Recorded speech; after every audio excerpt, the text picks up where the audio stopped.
commençons à partir du verset 4, me dit, l'Éternel vit qui se détournait pour voir, et Dieu l'appela du milieu du buisson et dit, Moïse, Moïse. Il répondit, mais voici. Dieu dit, n'approche pas d'ici, ôte tes souliers de tes pieds, car le lieu sur lequel tu te tiens est une terre sainte. Et il ajouta, je suis le Dieu de ton père, le Dieu d'Abraham, le Dieu d'Isaac et le Dieu de Jacob. Moïse se cacha le visage car il craignait de regarder Dieu. Et quelqu'un dit Amen. Amen. Sois béni. Barikiwe. Au milieu du buisson en feu, katikati ya mti yenye nawaka, Dieu se révèle à Moïse. Mungu anajifunua kwa Musa. Il lui dit, anasema, je suis le Dieu d'Abraham, niko Mungu wa Abrahamu, le Dieu d'Isaac, Mungu wa Isaka, et le Dieu de Jacob. na pia Mungu wa Yakobo. Aujourd'hui, j'aimerais, en parlant du feu de sa présence, expliquer pourquoi Dieu se présente en tant que le Dieu d'Abraham, d'Isaac et de Jacob. Il faut savoir d'abord une chose, que Moïse, que nous sommes en train de parler, il est de la descendance d'Abraham. Il est de la descendance d'Isaac.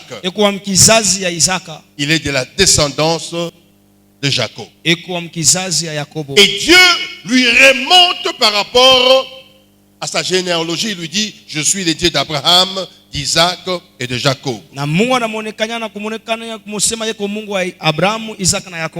il le fait? Premièrement, il veut lui rappeler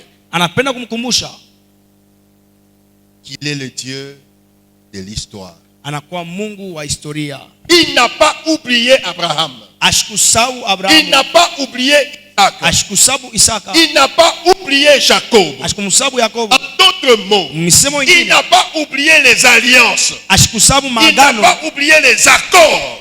Que ce ne soit pas parce que vous êtes dans l'esclavage. Ce n'est pas parce que aujourd'hui vous êtes opprimés que vous pouvez dire Dieu nous a oubliés. Non, je suis le même Dieu. Le même Dieu d'Abraham. Le même Dieu d'Isaac. Le même Dieu de Jacob. Je suis le Dieu qui garde les alliances. Et je suis le Dieu qui est fidèle aux alliances. Je suis venu dire à un frère, à une soeur, malgré l'état où tu te trouves, dans n'importe quelle situation où tu te trouves, sache une chose, Dieu ne t'a pas oublié. Dieu n'oublie jamais l'histoire. Car c'est un Dieu des alliances. Car c'est un Dieu fidèle. Aujourd'hui, j'aimerais te dire que si nous sommes en train de parler du feu de sa présence, c'est juste pour te rappeler que ce que Dieu a fait hier, il peut encore aujourd'hui. La même manière qu'il a marché avec toi hier, il peut encore le faire aujourd'hui. Si tu avais une alliance avec le Seigneur, rappelle-lui ton alliance. Rappelle-lui, papa, quelque part ça ne marche pas. Est-ce que tu as changé? Moi je pense qu'il te dira, je suis le Dieu d'Abraham, je suis le Dieu d'Isaac, je suis le Dieu de Jacob. En d'autres mots, le Dieu qui n'oublie pas l'histoire, le Dieu qui n'oublie pas les accords que vous avez fait avec lui. Je suis venu dire à un frère, à une soeur ce soir, la convenance que tu avais avec le Seigneur, le Seigneur ne l'a pas oublié. Car c'est un Dieu fidèle. Et dans sa fidélité, il agit des générations en génération.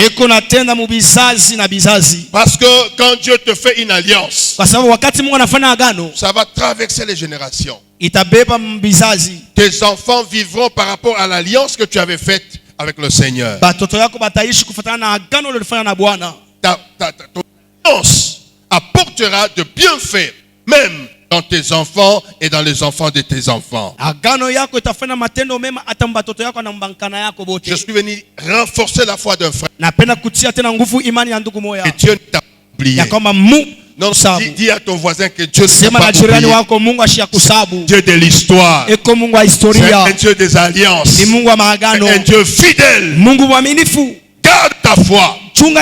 Marche avec le Seigneur. Malgré la situation, il y a un jour, il va te dire: je suis le Dieu d'Abraham. Je suis le Dieu d'Isaac. Je suis le Dieu de Jacob. Donc il dit ceci: les enfants d'Israël sont en esclavage pendant 400 années. 400. Mais il leur dit: je suis le Dieu. S'il ne peut pas oublier 400 années, c'est seulement 30 ans qu'il peut oublier. C'est seulement 10 ans qu'il peut oublier. Parfois Dieu, ça j'ai expérimenté. Parfois Dieu, il fait semblant pour voir si tu gardes encore confiance. Il est là, mais tu sens comme s'il n'est pas là. Si tu sentais depuis un certain moment que Dieu n'est pas là, aujourd'hui il se révèle à toi et te dit: il est le Dieu qui garde les alliances anciennes. Il ne t'a pas rejeté. Toi aussi ne l'abandonne pas. Ne cherche pas à aller ailleurs.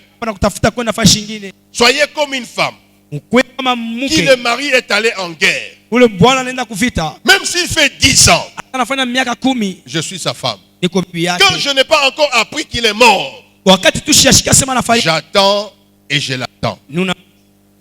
Attendez Dieu. Ne bougez pas. Il reviendra et au même endroit il vous a laissé, il s'accomplira. Ce que tu dois savoir, c'est que c'est un Dieu qui garde les alliances. C'est un Dieu qui n'oublie pas l'histoire. C'est un Dieu fidèle à ses accords. C'est un Dieu qui tient à ses engagements. Et il ne t'abandonnera pas. Deuxièmement, ce que tu dois connaître, c'est que c'est un Dieu présent au milieu de son peuple. Matthieu chapitre 18, le verset 20, il dit: là où deux ou trois sont assemblés à mon nom, je suis au milieu d'eux. Amen. Amen. Là où deux ou trois sont réunis à mon nom, je suis au milieu d'eux. J'aimerais dire à quelqu'un ici que dans cette réunion de prière ce soir, il est présent. Les feux de sa présence gardent la présence de Dieu au milieu. Et s'il est présent, il écoute. Et s'il écoute, il agit. J'aime ta prière. Dans toutes tes prières, tu n'oublies jamais ça. Tu dis quoi? Je vais faire quoi? Je vais agir. Qui va s'y opposer? Il dit: j'agirai. Qui s'y opposera? Écoutez bien aimé, je suis en train de dire à quelqu'un: toi qui es venu peut-être par hasard, toi qui es venu peut-être par la première fois à cette prière, et il a foi que Dieu est présent. Et s'il est présent, il écoute. Psaume chapitre 65, le verset 2 nous dit: toi qui écoutes la prière, les gens viendront à toi. Je suis venu dire à quelqu'un: nous avons un Dieu qui a créé les oreilles. Et parce qu'il a créé les oreilles, il écoute. Et aujourd'hui, dis-moi, dis à ton voisin. Et aujourd'hui, le Seigneur a écouté ta prière. Non, le Seigneur a écouté ta prière. Et s'il a écouté, sois sûr qu'il agira. Il va te démontrer qu'il est le Dieu qui écoute. Et il est le Dieu qui agit. Et quand lui agit, même si le courant est contraire, il va agir. J'aime ce jour-là, Gédéon. Gédéon a voulu voir l'action de Dieu. Il dit à Dieu que ces tisons ici, que cette étoffe, que partout comme s'il n'y a pas la neige, que seulement ici qu'il y ait de la neige. Parce que c'est un Dieu qui agit. Partout ailleurs, il n'y avait pas la neige. Seulement sur le toffe. Les messieurs disent non, peut-être c'est par hasard. J'enlève la neige ici. Que partout là-bas, qu'il y ait de la neige. Sauf sur cette toffe. Et c'était comme cela. Écoutez, le Dieu que nous prions, le Dieu qui m'a appelé au ministère, je crois que c'est un Dieu qui agit. Quand il écoute la prière, il agit. Et parce qu'il a écouté ta prière aujourd'hui, parce qu'il est le Dieu d'Abraham, d'Isaac et de Jacob, il a dit, j'ai écouté et je suis descendu et je vais agir et je vais délivrer. Je crois que la délivrance est notre partage parce qu'il est descendu. Et il est descendu trempé. On fait passer quelque chose dans le feu pour que la chose soit trempée. Je te dis et je te confirme, il n'y a rien qui peut bouger la solidité de Dieu dans ta vie. Quand Dieu se tient debout, ni la magie, ni l'enchantement, ni la sorcellerie ne pourra rien contre toi. Dieu, c'est un Dieu qui est passé par le feu. Il n'y a rien qui peut l'embraser. Il n'y a rien qui peut le faire trembler. Il a dit, j'ai écouté la prière. Je suis descendu. La présence de Dieu, il ne vient jamais pour venir. Il vient pour accomplir une mission. Et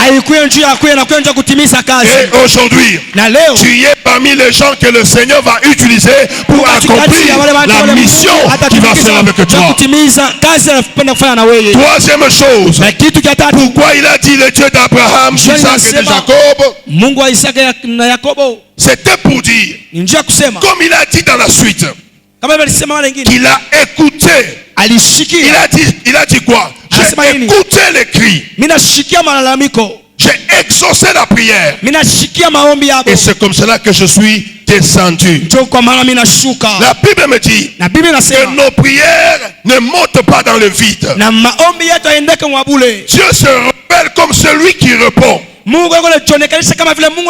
crois et je confesse que toi aussi, le Seigneur va te révéler comme un Dieu qui répond. Il n'est pas un sourd. Il n'est pas un faiblard. Il n'a pas oublié. C'est un Dieu qui répond. J'ai entendu. Je suis descendu. Je ne suis pas descendu pour faire blabla. Non. Je suis descendu pour apporter une solution. Pour apporter une réponse. Et ici et ce soir, je crois qu'il y a un frère dont Dieu est descendu pour donner la réponse.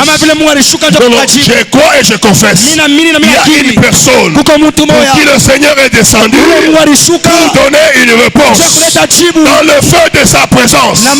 Que le Dieu qui est descendu ici te donne la réponse aujourd'hui et maintenant. Je crois qu'il y a des miracles qui vont s'opérer aujourd'hui et maintenant. Je crois qu'il y a des gens que le Seigneur va toucher aujourd'hui et maintenant. Je crois qu'il y a des gens qui vont toucher la guérison aujourd'hui et maintenant. Je crois et je confesse qu'il y a des chaînes qui sont en train de céder. Et si tu crois cela, tu te tiens debout, tu dis Amen. Il y a quelqu'un dont la prison est en train de s'ouvrir. Il y a quelqu'un dont les limites sont en train d'être poussées. Il y a quelqu'un dont les promesses sont en train d'être accomplies. Mais j'aimerais ce soir que tu te tiennes debout, que tu commences à dire au Seigneur, révèle-toi ma présence. Révèle-moi ta présence. Que mes chaînes tombent. Que mes yeux s'ouvrent. Que ma prison finisse. Que mes liens cèdent. Mes limites poussent. Au nom de Jésus. Commence à prier. Et commence à demander que le Seigneur descende dans sa présence. Et allume le feu de sa présence dans ta vie. Et qu'il apporte une délivrance.